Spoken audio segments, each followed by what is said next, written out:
Hello students, welcome to our YouTube channel 3G education. Last दो video में हमने class 12 RBSc का sample paper physics का part A और पार्ट बी सॉल्व किया था। आज हम स्टार्ट करते हैं पार्ट सी के पहले क्वेश्चन से। क्वेश्चन नंबर 16 है, right the definition of electric flux.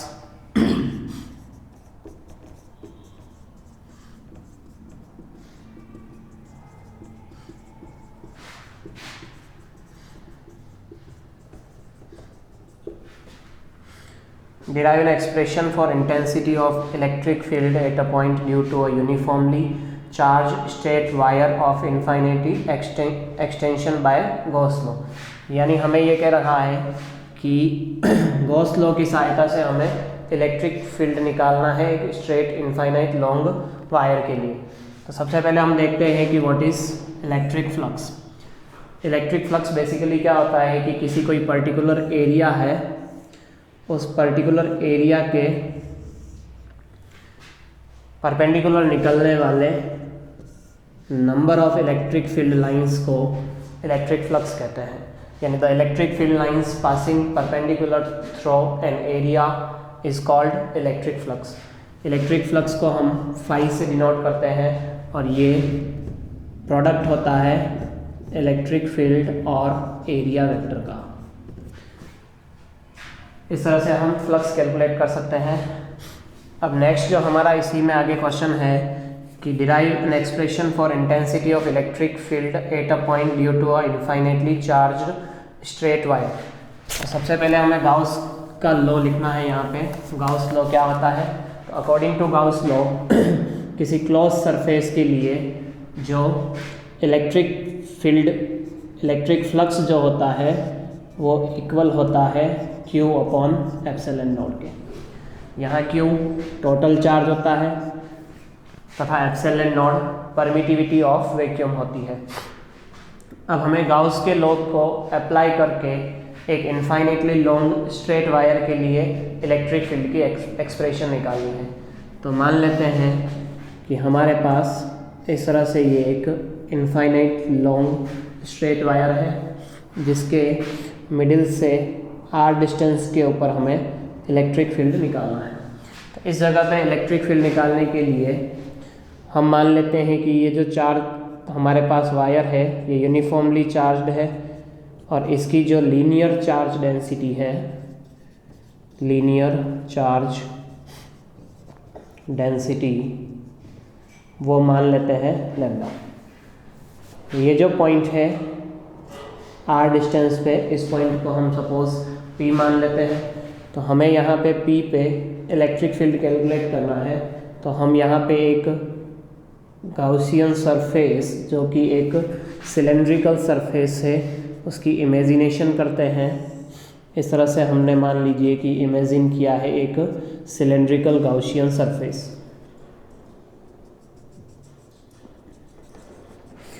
इस सिलेंड्रिकल गाउसियन सरफेस के तीन सरफेसेस है।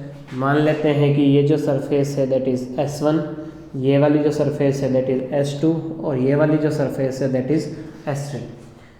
यहाँ पे S1 सरफेस के लिए जो एरिया वेक्टर है वो एरिया वेक्टर हो जाएगा इस तरफ DA एरिया वेक्टर, और इलेक्ट्रिक फील्ड की जो डायरेक्शन है दैट इज़ इस तरफ हो जाएगी E वेक्टर।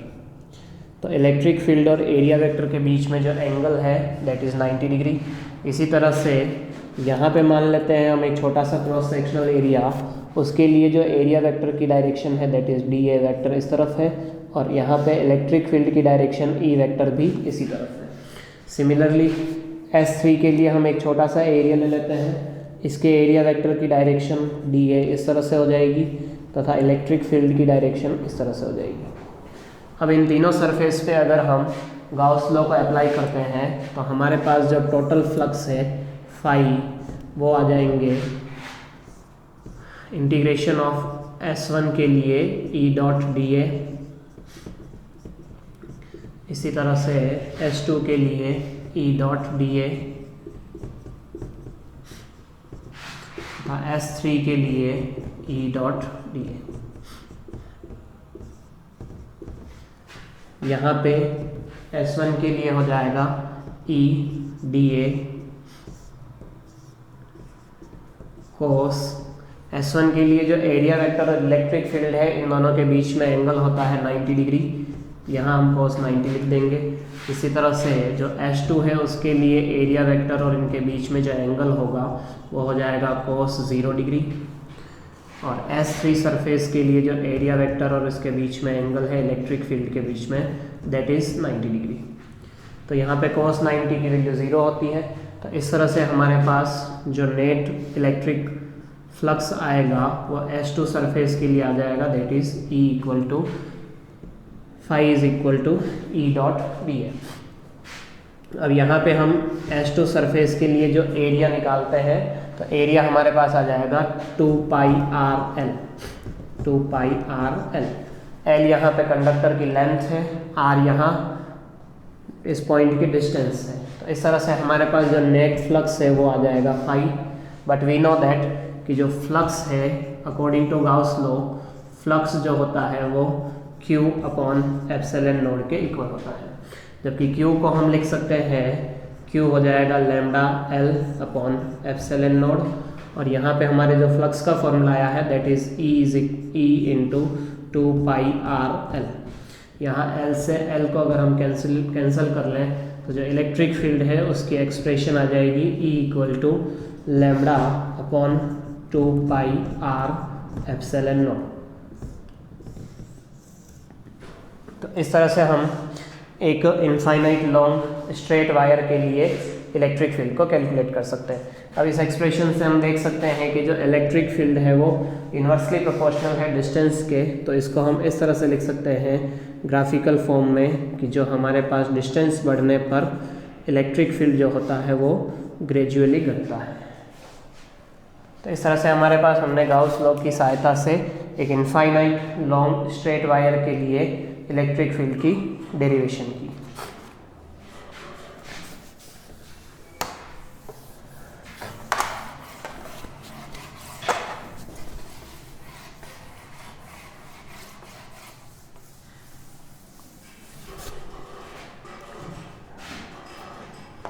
नेक्स्ट क्वेश्चन है question number 17। Write Ampere's circuital law, derive the expression for intensity of magnetic field due to an infinite long current carrying conducting current. मान लीजिए आपको क्वेश्चन में ये कह रहा है कि एक एम्पियर लॉ को लिखना है तथा एम्पियर लॉ की सहायता से आपको एक इनफाइनाइट लॉन्ग वायर के कारण उसके कुछ डिस्टेंस पर मैग्नेटिक फील्ड कैलकुलेट करना है एम्पियर लॉ की हेल्प से। तो मान लो सबसे पहले हम एम्पियर लॉ को डिफाइन करते हैं। एम्पियर लॉ ये है, एम्पियर सर्किटल लॉ ये है कि किसी स्ट्रेट या किसी लूप के लिए जो मैग्नेटिक फील्ड का लीनियर इंटीग्रेशन होता है वो इक्वल होता है product of mu node and total current. यानी इस तरह से एम्पियर लॉ का स्टेटमेंट हम लिख सकते हैं कि the linear integration of magnetic field for a loop is equal to mu naught times total current. अब हमें क्वेश्चन में ये पूछा है कि किसी एक लॉन्ग स्ट्रेट वायर के कारण हमें एम्पियर लॉ की हेल्प से मैग्नेटिक फील्ड कैलकुलेट करना है। तो मान लेते हैं कि हमारे पास इस तरह से ये एक लॉन्ग स्ट्रेट वायर है, इस वायर में इस तरह से करंट फ्लो हो रही है। तो यहाँ पे हम राइट हैंड थंब रूल की सहायता से मैग्नेटिक फील्ड की डायरेक्शन कैलकुलेट कर सकते हैं। जो डायरेक्शन होगी वो कुछ इस तरह से हो जाएगी कि यहाँ पे अगर हम थंब रूल को यूज़ करें तो इस साइड में यहाँ पे मैग्नेटिक फील्ड इनसाइड हो जाएगा तथा यहाँ पे मैग्नेटिक फील्ड आउटसाइड हो जाएगा। अब इसके लिए हमें यहाँ पे मैग्नेटिक फील्ड निकालना है तो हम एक क्लोज एम्पियर लूप बनाएंगे जो कि एक सर्कुलर लूप होगा। इस तरह से ये हमारे पास एक एम्पियर लूप है। इस एम्पियर लूप की जो रेडियस है दैट इज़ आर। यहाँ पे हम अगर एम्पियर लॉ को अप्लाई करें तो एम्पियर लॉ के अकॉर्डिंग जो मैग्नेटिक फील्ड की डायरेक्शन है दैट इज़ बी वेक्टर इस तरफ हो जाएगी तथा इसके लिए जो टेंजेंशियल लेंथ वेक्टर है वो भी इसी तरफ हो जाएगा। तो यहाँ पे एम्पियर लॉ लिखेंगे हम B dot D L is equal to mu naught I. अब इसमें हम लिमिट लगाएंगे। मान लीजिए कि हम 0 से शुरू करते हैं, तो इसकी जो लिमिट होगी लेंथ के लिए that is 0 to 2 pi r। अब b dl 0 से 2 पाई r, इन दोनों के बीच में जो एंगल है that is 0 degree equal to mu naught i। यहाँ पे b dl का इंटीग्रेशन करेंगे 0 से 2 पाई r equal to mu naught i। b dl का इंटीग्रेशन हो जाएगा l 2 पाई r, l की वैल्यू पुट करेंगे equal to mu naught i। तो यहाँ से जो b की वैल्यू आएगी that is mu naught i divided by 2 pi r। ये हमारे पास एक इनफाइनाइट या एक लॉन्ग स्ट्रेट वायर के लिए मैग्नेटिक फील्ड की एक्सप्रेशन। यहाँ जो b है वो इन्वर्सली प्रोपोर्शनल होगा r के, तो हम कह सकते हैं कि r बढ़ने पर जो मैग्नेटिक फील्ड है उसकी वैल्यू डिक्रीज होती है। हमारा 18th क्वेश्चन है what is nuclear binding energy. और न्यूक्लियर बाइंडिंग एनर्जी के लिए हमें ये जो कर्व है इस कर्व को एक्सप्लेन करके बताना है। तो सबसे पहले हम देखते हैं न्यूक्लियर बाइंडिंग एनर्जी क्या होता है।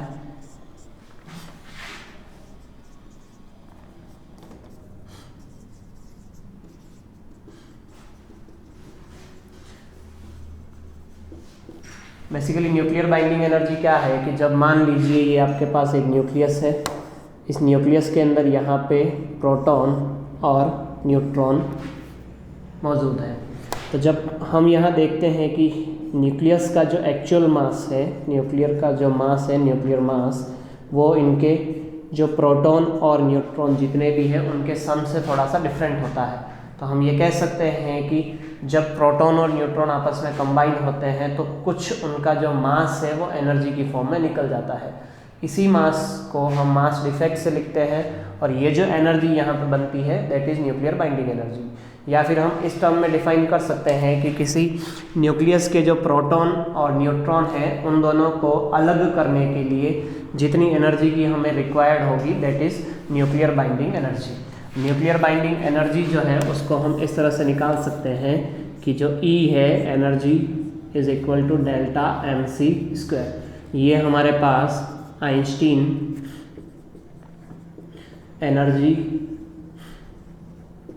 मास रिलेशन है।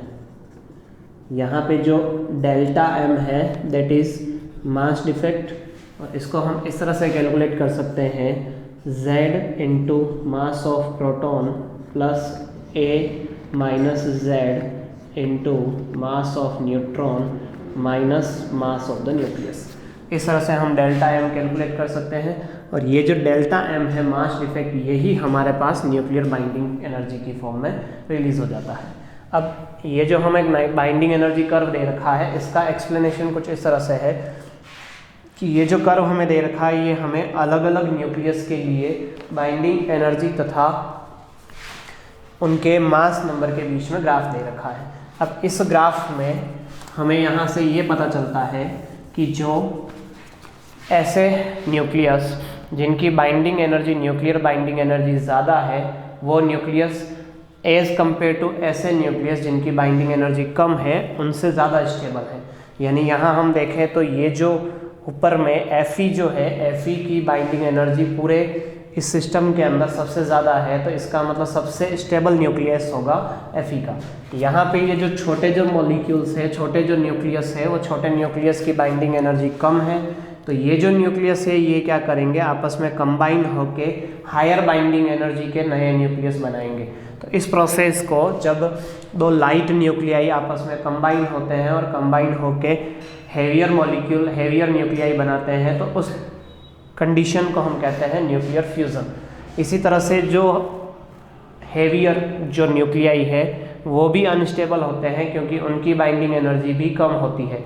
तो यहाँ पे ये जो हेवियर न्यूक्लियाई है ये स्प्लिट होते हैं लाइटर न्यूक्लियाई में टू इंक्रीज देयर स्टेबिलिटी। तो इस प्रोसेस को हम कहते हैं फ्यूज़न। यानी यहाँ से जो टूट के छोटे न्यूक्लियस बनेंगे इस प्रोसेस को हम कहते हैं फ्यूज़न, जबकि जो लाइट न्यूक्लियाई है ये जुड़ के थोड़े हेवियर न्यूक्लियर बनाएंगे उस प्रोसेस को हम कहते हैं फ्यूज़न। तो इस तरह से न्यूक्लियर बाइंडिंग एनर्जी कर्व में हम देखते हैं कि जो लेस देन 20 वाले हैं वो अप्रॉक्सीमेटली कुछ उनके जो न्यूक्लियाई है वो अपने आसपास वाले न्यूक्लियाई से थोड़े ज़्यादा स्टेबल होते हैं, तथा जो हैवियर न्यूक्लियाई है वो कम स्टेबल होते हैं, वो भी स्प्लिट होके, तथा जो लाइट न्यूक्लियाई है वो कंबाइन होके अपनी स्टेबिलिटी को बढ़ाते हैं। इस पूरे प्रोसेस के अंदर अगर लाइट न्यूक्लियाई जुड़ते हैं तो उसको हम फ्यूज़न कहते हैं, तथा हैवी न्यूक्लियाई जो टूटते हैं और लाइट न्यूक्लियाई बनते हैं उसको हम फिजन कहते हैं।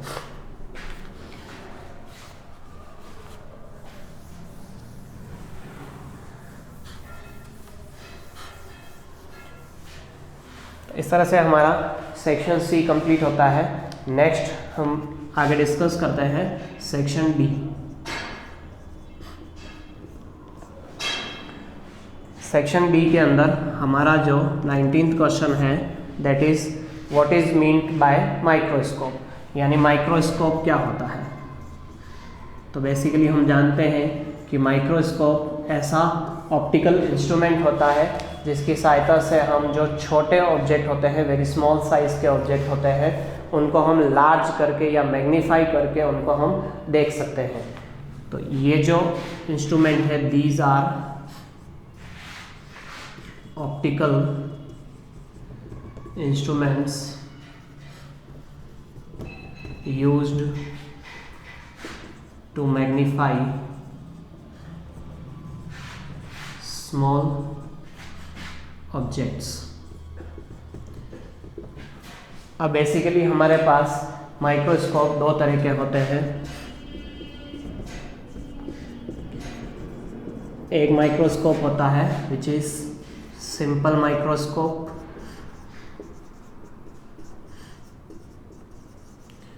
और दूसरा माइक्रोस्कोप होता है विच इज कंपाउंड माइक्रोस्कोप।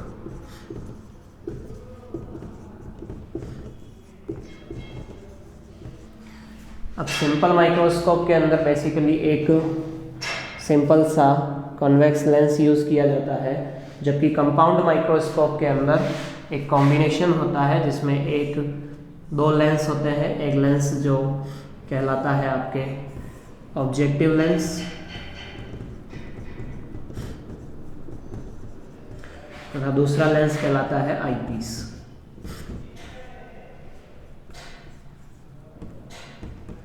यहाँ पे जो ऑब्जेक्टिव लेंस होता है उसकी फोकल लेंथ कम होती है, तथा जो आई पीस होता है उसकी फोकल लेंथ ज़्यादा होती है।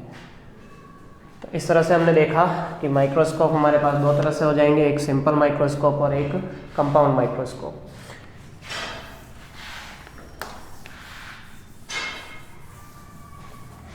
नाइनटीन क्वेश्चन में हमें आगे कह रखा है derive the formula for magnification by a simple microscope when image is formed by it at least distance of distinct vision।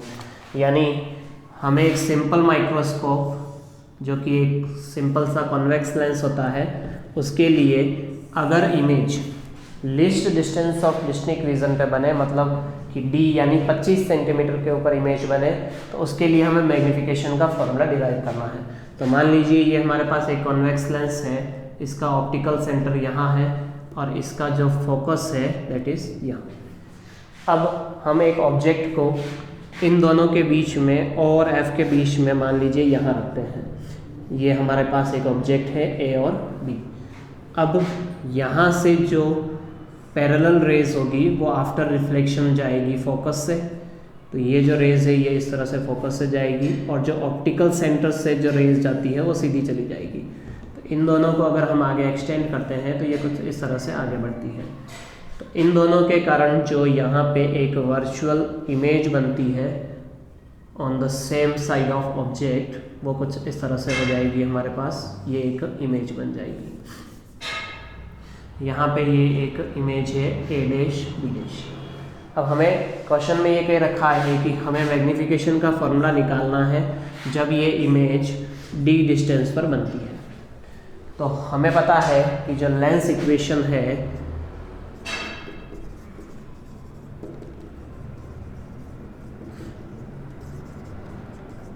तो हमारे पास जो लेंस इक्वेशन है, लेंस इक्वेशन हो जाएगी 1/f is equal to 1/v minus 1/u।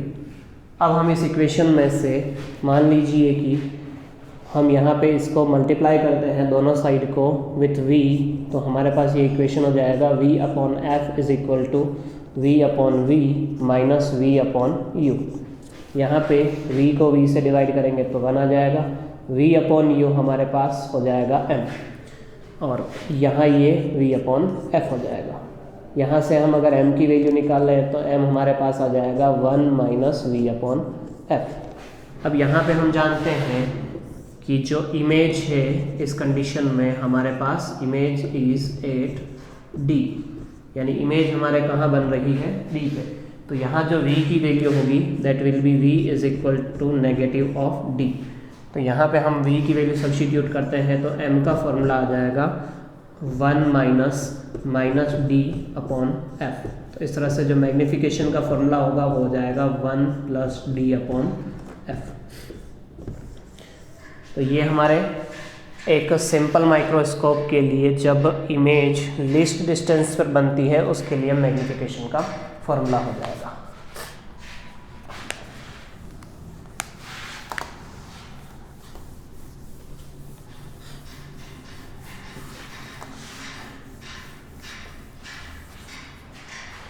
Nineteen question के और में हमारे पास एक और क्वेश्चन है, वहाँ है define refraction of light, derive the relation between object distance u, image distance v, refractive index of separating two medium n1 and n2 and radius of curvature of curved spherical surface r।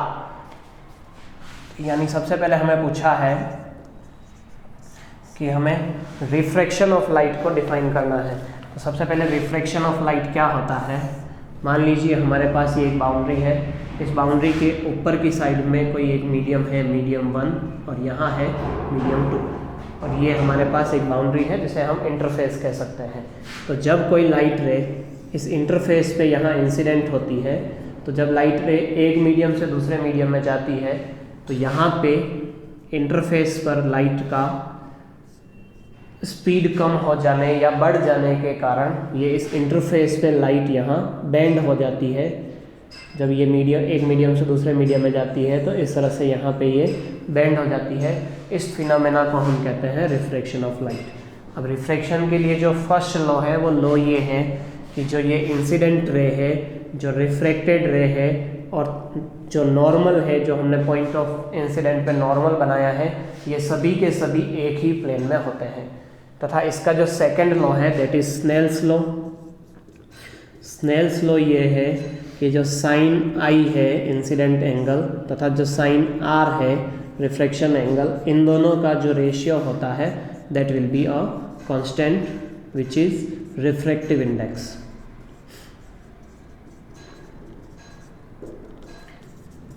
तो ये हमारे पास refraction और refraction के laws हो जाएंगे। अब इसी question में हमें आगे पूछा है कि हमें एक स्फेरिकल सरफेस के लिए ऑब्जेक्ट डिस्टेंस, यहाँ क्या क्या चीज़ों की क्या क्या मीनिंग है अपन लिख लेते हैं एक बार। ऑब्जेक्ट डिस्टेंस हो जाएगा u, इमेज डिस्टेंस हो जाएगा v,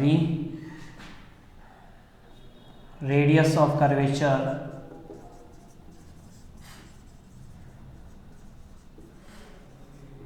हो जाएगा r, तथा दोनों मीडियम के जो रिफ्रैक्टिव इंडेक्स है वो हो जाएंगे n1 एंड n2। तो जैसा कि हमें डायग्राम में दे रखा है, हम एक बार ये डायग्राम ड्रॉ करते हैं। मान लीजिए कि हमारे पास इस तरह से ये एक रिफ्रैक्टिंग सरफेस है,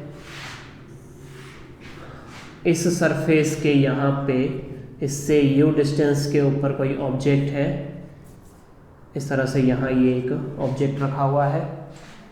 अब यहाँ से मान लीजिए कि ये इधर वाला जो मीडियम है that is a rarer medium जिसका रिफ्रैक्टिव इंडेक्स है n1, और यहाँ ये एक डेंसर मीडियम है जिसका रिफ्रैक्टिव इंडेक्स है n2। जब लाइट यहाँ से यहाँ जाती है इस सरफेस पे इंसिडेंट होगी, तो इंसिडेंट होने पर हम जानते हैं कि रेयरर मीडियम से लाइट अगर डेंसर मीडियम में जाती है तो वो यहाँ से मान लीजिए ये अपने पास सेंटर ऑफ कर्वेचर है C, ये डिस्टेंस R हो जाएगी। तो यहाँ अगर हम नॉर्मल ड्रॉ करते हैं तो नॉर्मल कुछ इस तरह से हो जाएगा। अब लाइट जब रेयर मीडियम से डेंसर मीडियम में जाती है तो लाइट यहाँ से टुवर्ड्स नॉर्मल मुड़ जाती है। तो ये स्ट्रेट जाने की बजाय यहाँ से मुड़ के मान लीजिए यहाँ पे हमारे पास एक इमेज बनता है, दैट इज़ I, और ये इमेज की जो डिस्टेंस है दैट इज़ V। अब हमें यहाँ पे रिलेशन बताना है U, V, R और N1 N2 के बीच में। तो हम यहाँ मान लेते हैं कि ये जो हमारे पास इंसिडेंट रे है दैट इज़ O, ये हो जाएगा मान लीजिए P। तो इस तरह से यहाँ से हम एक परपेंडिकुलर ड्रॉ कर लेते हैं दैट इज़ M। अब इस डायग्राम में हम यहाँ देखते हैं कि ये जो एंगल है हमारे पास that is angle of incidence I, और यहाँ ये जो एंगल है नॉर्मल के साथ बन रहा है that is angle of refraction R। अब हम एज्यूम करते हैं कि ये जो हमारे पास एंगल बन रहा है यहाँ पे ऑब्जेक्ट वाले पे दैट इज़ अल्फ़ा, जो इमेज के साथ यहाँ एंगल बन रहा है दैट इज़ बीटा, और जो यहाँ पे नॉर्मल के साथ जो एंगल बन रहा है दैट इज़ गामा। तो यहाँ से हम अकॉर्डिंग टू डायग्राम के अकॉर्डिंग ये देख सकते हैं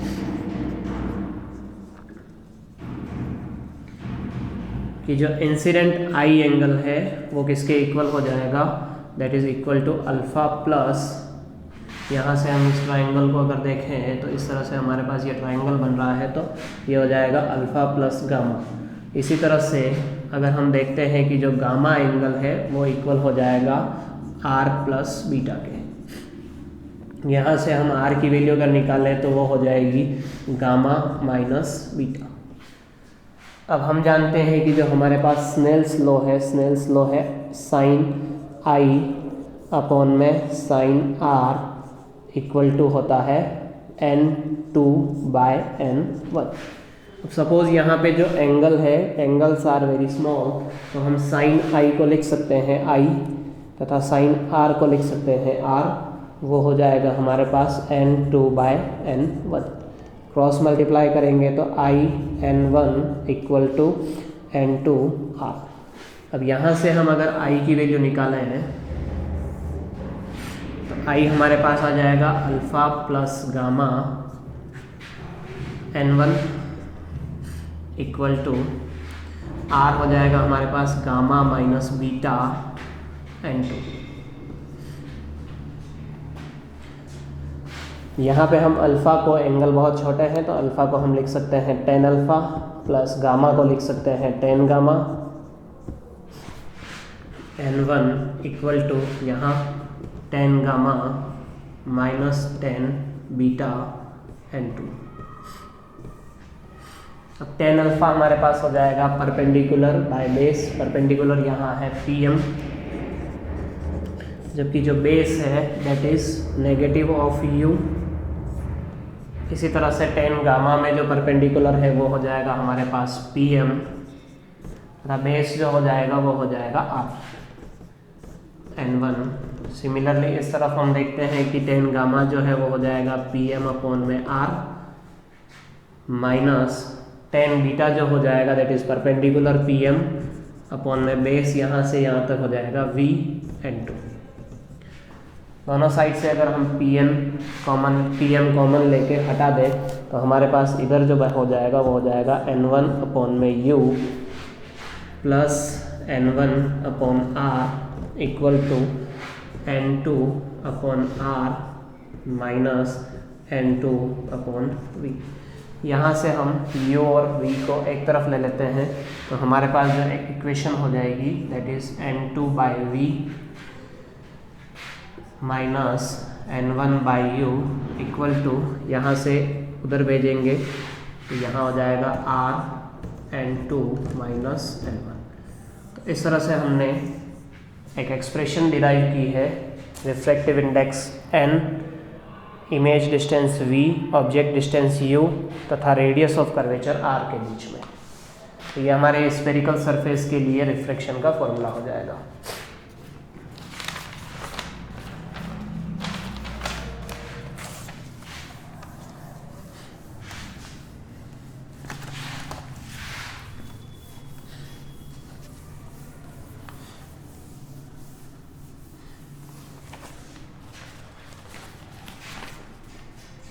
क्वेश्चन नंबर 20 है हमारे पास, what is mean by valence band and conduction band, define forbidden energy band gap, show the conduction band, forbidden energy band gap and valence band with the help of a diagram.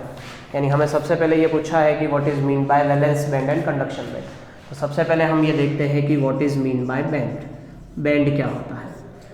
तो हम ये जानते हैं कि मान लीजिए ये हमारे पास एनर्जी लेवल का डायग्राम है, इस तरह से यहाँ पे ये सेपरेशन बिटवीन एटम्स है,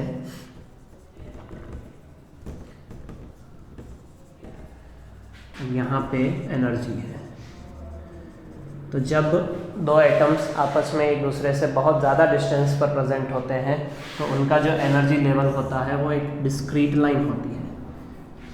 जब हम एक क्रिस्टल बनाते हैं या फिर कोई हम एक सॉलिड बनाते हैं तो सॉलिड के लिए जो एटम्स के बीच की डिस्टेंस होती है वह बहुत कम होती है।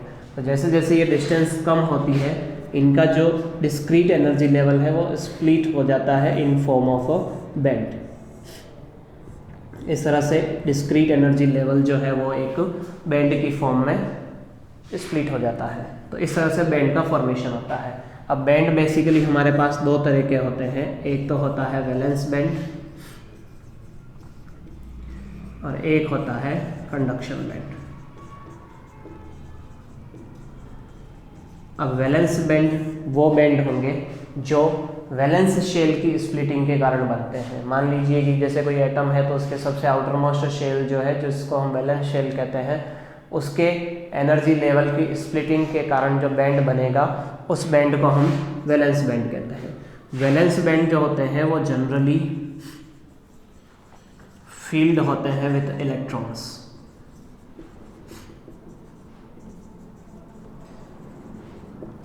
अब कंडक्शन बैंड जो होते हैं बेसिकली ये कंडक्शन बैंड जो है वो वैलेंस बैंड से जो हायर एनर्जी लेवल होते हैं उनकी स्प्लिटिंग से जो हमारे पास बैंड बनते हैं उनको हम कंडक्शन बैंड कहते हैं। किसी केस में जो कंडक्शन बैंड है वो पार्शियली फील्ड होते हैं तथा किसी केस में कंडक्शन बैंड जो है वो एम्प्टी होते हैं। अब हम इनको अगर बैंड को डायग्रामेटिकली समझाएं तो इस तरह से समझा सकते हैं कि जो हमारे पास मान लीजिए इस तरफ ये एनर्जी है तो जो लोअर एनर्जी बैंड होंगे इस तरह से ये हमारे पास मान लीजिए लोअर एनर्जी बैंड है, तो ये जो लोअर एनर्जी बैंड है ये तो हमारे पास होता है वैलेंस बैंड, जबकि जो हायर एनर्जी बैंड है ये हमारे पास होते हैं कंडक्शन बैंड। अब जो कंडक्शन बैंड का बॉटम है और जो वैलेंस बैंड का टॉप है उनके बीच की जो एनर्जी गैप होती है उस एनर्जी गैप को हम कहते हैं forbidden energy band gap. Generally जो इलेक्ट्रॉन्स होते हैं वो इलेक्ट्रॉन्स या तो वैलेंस बैंड में प्रेजेंट होते हैं या फिर कंडक्शन बैंड में। जो फॉरबिडन एनर्जी बैंड गैप होता है उसके अंदर कोई इलेक्ट्रॉन्स प्रेजेंट नहीं होते हैं। अब इसी थ्योरी के अकॉर्डिंग हम सॉलिड को तीन पार्ट में डिवाइड कर सकते हैं, तीन तरह से हम क्लासीफाई कर सकते हैं। पहला जो होगा दैट इज कंडक्टर। जो हमारे पास कंडक्टर होते हैं कंडक्टर के अंदर कंडक्शन बैंड और वैलेंस बैंड आपस में एक दूसरे के साथ ओवरलैप्ड होते हैं। यानी यहाँ पे जो हमारे पास फॉरबिडन एनर्जी बैंड गैप होती है वो ज़ीरो होती है, जबकि जो इंसुलेटर होते हैं इंसुलेटर के लिए जो कंडक्शन बैंड है तथा जो वैलेंस बैंड है उनके बीच में जो फॉरबिडन एनर्जी बैंड गैप होती है वो मोर देन 3 इलेक्ट्रॉन वोल्ट होती है। तथा जो सेमीकंडक्टर होते हैं सेमीकंडक्टर के लिए जो कंडक्शन बैंड और वैलेंस बैंड के बीच में जो फॉरबिडन एनर्जी बैंड गैप होती है वो ऑफ द ऑर्डर होती है 1 इलेक्ट्रॉन वोल्ट। तो इस तरह से हम देख सकते हैं कि हमारे पास बैंड थ्योरी के अकॉर्डिंग जो सॉलिड है वो तीन तरह के होते हैं, conductor, insulator, semiconductor.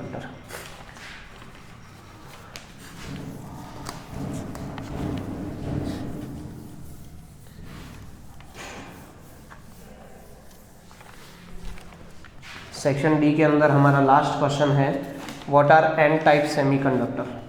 Their conductivity is more than that of a intrinsic semiconductor, why, explain with diagram.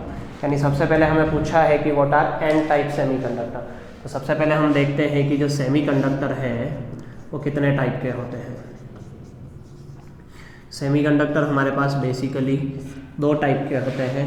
एक तो होता है intrinsic semiconductor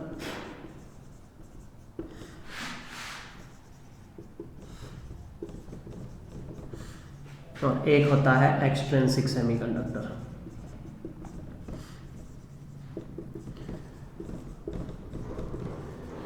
intrinsic semiconductor basically मान लीजिए कि आपके पास दो सेमीकंडक्टर है, सिलिकॉन और जर्मेनियम। तो इंट्रिंसिक सेमीकंडक्टर के अंदर इस तरह से हम मान सकते हैं कि ये जो हमारे पास सिलिकॉन है ये इस तरह से कोवेलेंटली बॉन्डेड है।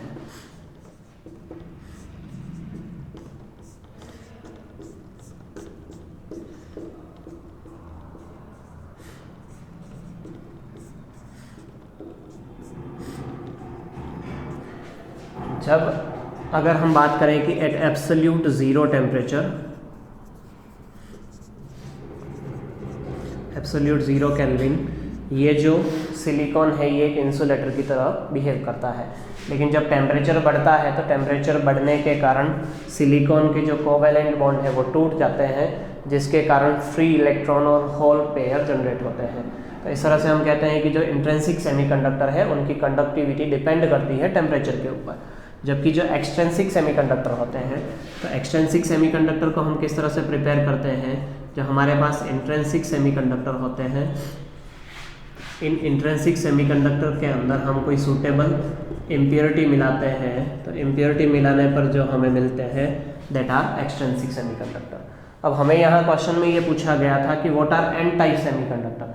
तो एन टाइप सेमीकंडक्टर का मतलब ये होता है कि जब हमारे पास कोई इंट्रिंसिक सेमीकंडक्टर है, इस इंट्रिंसिक सेमीकंडक्टर के अंदर हम कोई पेंटावेलेंट इम्प्योरिटी मिलाते हैं।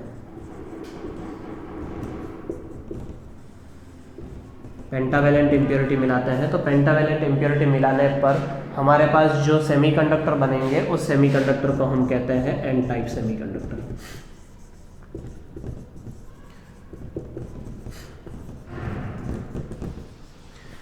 जैसे कि मान लीजिए ये हमारे पास एक सिलिकॉन का क्रिस्टल है। इस सिलिकॉन के क्रिस्टल के अंदर मान लीजिए हमने जो पेंटावेलेंट इम्प्योरिटी है, सपोज हमने यहाँ पे आर्सेनिक मिलाया।